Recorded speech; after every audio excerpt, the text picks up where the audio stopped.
employer tous les jours, enfin, j'espère que vous l'employez pas tous les jours pour vous, c'est baisser les bras.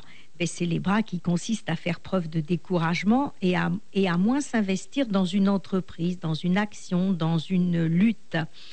On trouve par exemple dans le journal L'Équipe, bien que personne ne baisse les bras, la démission du patron exécutif sonne comme un coup de semonce.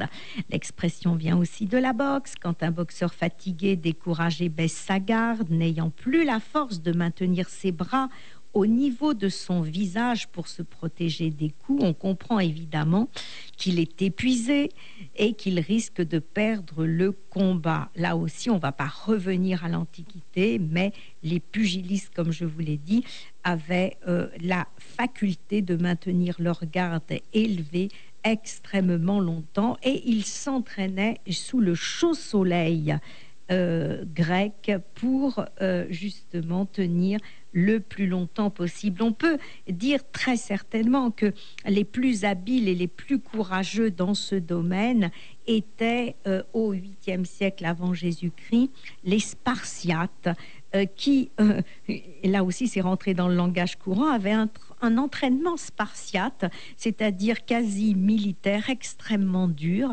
Les femmes n'étaient pas épargnées puisque elles participaient à cet entraînement et tous ces gens-là devenaient souvent robustes de par la rudesse de cet entraînement en pleine chaleur. Et puis après, évidemment, comme on le sait, ces Spartiates qui l'ont beaucoup emporté aux Jeux Olympiques ont cédé leur place aux Athéniens qui ont remporté plus de couronnes et puis aux Romains après qui au 1er siècle l'ont emporté dans le nombre de couronnes. Aujourd'hui, on est encore en train de comptabiliser non pas les couronnes mais les médailles et de se dire que comme la médaille d'or apporte plus de points que la médaille d'argent, il faudra que l'on transforme, enfin que les Français transforment leur médaille d'argent en médaille d'or dans 4 ans. Ah oui, facile à dire, mais pas si facile à faire.